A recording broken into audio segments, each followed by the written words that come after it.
Hai guys, kenalin, ini kampus Universitas Negeri Padang yang merupakan salah satu perguruan tinggi yang memiliki dedikasi besar dalam melahirkan generasi yang cerdas, kompetitif, serta siap menghadapi tantangan masa depan. Universitas ini juga memiliki moto khas yaitu Alam Tak Kambang Menjadi Guru. Kenalkan, nama aku. Kesempatan kali ini, saya akan menyampaikan sebuah video yang dibuat untuk memenuhi tugas kuliah IPS dengan dosen pengampu. Selamat menyaksikan ya guys, bye-bye.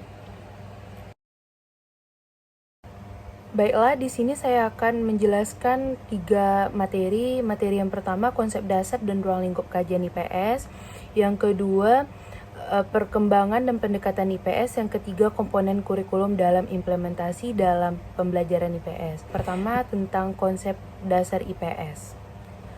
IPS atau ilmu pengetahuan sosial merupakan integrasi dari berbagai cabang ilmu sosial dan humaniora seperti sosiologi, sejarah, geografi, ekonomi, politik, hukum, dan budaya.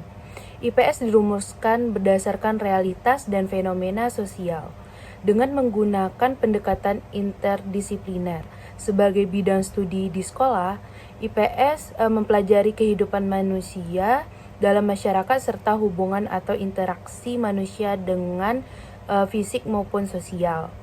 Materi IPS diambil dari cabang-cabang ilmu sosial tetapi disesuaikan dengan tingkat perkembangan dan usia peserta didik.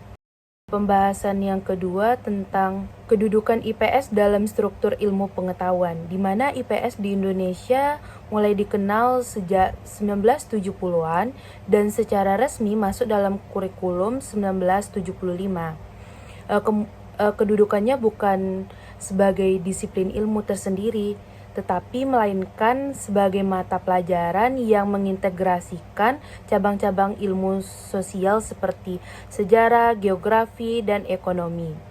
Oleh karena itu, IPS menempati posisi sebagai ilmu terapan yang bersifat pedagogis berfungsi untuk kepentingan pendidik. Di tingkat sekolah dasar dan menengah, IPS hadir sebagai bidang kajian terpadu. Sementara di perguruan tinggi, ilmu sosial dipelajari secara lebih mendalam sesuai cabang-cabangnya. Pembahasan selanjutnya yaitu tentang hubungan IPS dengan ilmu sosial dan humaniora, di mana IPS sendiri memiliki hubungan erat dengan ilmu-ilmu sosial dan humaniora. Bedanya ilmu sosial itu lebih bersifat disipliner dan akademis, misalnya sosiologi, antropologi, ekonomi, dan politik. Sementara IPS bersifat multidisipliner dan disederhanakan untuk tujuan pendidikan.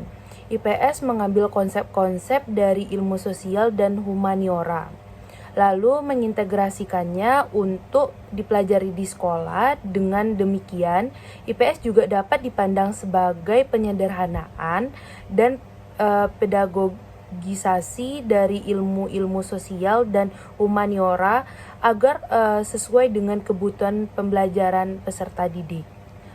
Materi selanjutnya yaitu perkembangan dan pendekatan IPS. Terdapat 4 pembahasan.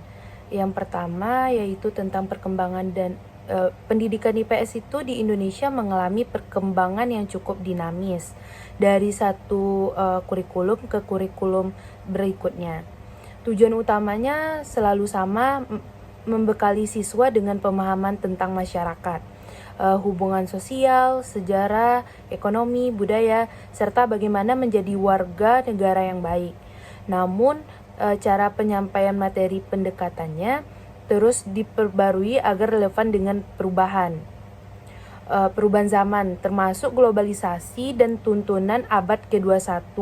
Misalnya kurikulum 2023 menekankan pembelajaran yang aktif, bermakna, discover learning, partisipasi siswa, bukan sekedar hafalan.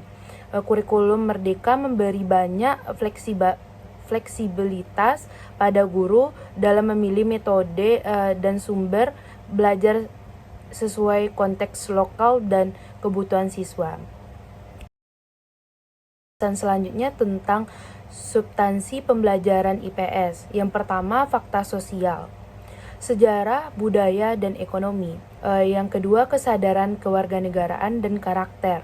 Yang ketiga, pengembangan kompetensi berpikir kritis, analisis, refleksi, kemampuan memecahkan masalah. Yang keempat, integrasi pendekatan pembelajaran. Yang terakhir, kontekstualisasi dan lokalitas. Materi selanjutnya yaitu tentang strategi dan pendekatan pembelajaran IPS, di mana strategi pembelajaran IPS itu membahas metode dan pendekatan yang dapat digunakan dalam mengajar ilmu pengetahuan sosial atau IPS. Salah satu buku dapat dijadikan referensinya adalah Strategi Pembelajaran IPS, karya Siti Sundari. Buku ini membahas sebagai strategi pembelajaran yang dapat diterapkan dalam mata pelajaran IPS. Seperti yang pertama, pembelajaran kooperatif, di mana pembelajaran kooperatif itu mendorong siswa untuk bekerja sama dalam kelompok untuk mencapai tujuan pembelajaran. Yang kedua, pembelajaran inquiry, di mana mendorong siswa untuk melakukan penyelidikan dan penelitian untuk menemukan jawaban atas penyataan atau masalah. Yang ketiga, pembahasan kontekstual, di mana hubungan materi pembelajaran dan konteks kehidupan sehari-hari siswa. Pembahasan yang selanjutnya, IPS terpadu dan problema penerapannya. IPS terpadu itu merupakan pendekatan dalam pengajaran IPS yang mengintegrasikan berbagai disiplin ilmu sosial seperti sejarah, geografi, sosiologi, dan ekonomi. Salah satu buku yang dapat direferensikan adalah Pembelajaran Tematik Terpadu karya Mulyono.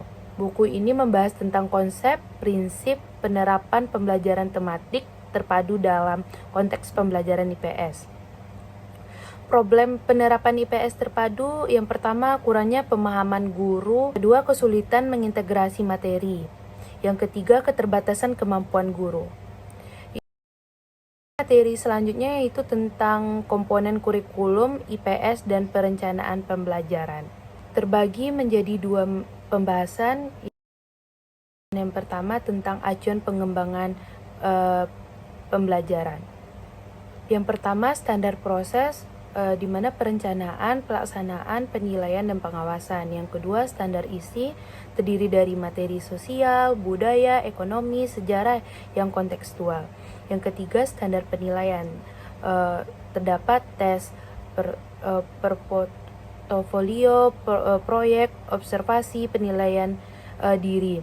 Yang keempat, KD1, KD IPS, terdapat sikap spiritual, sosial, pengetahuan, keterampilan. Yang terakhir, silabus, terdapat tujuan materi, kegiatan, indikator, penilaian, dan alokasi waktu. Pembahasan selanjutnya yaitu pengembangan perencanaan pembelajaran. Pengembangan perencanaan pembelajaran itu berarti proses penyusunan, pembaikan, dan penyempurnaan rencana pembelajaran agar sesuai dengan tujuan pendidikan, kurikulum, serta kebutuhan siswa. Bukan hanya membuat RPP, tetapi juga bagaimana guru menganalisis kebutuhan belajar, memilih metode, media, serta menyusun evaluasi secara sistema. Sekian dari saya, mohon maaf atas ada kesalahan. Billahi taufiq wal hidayah.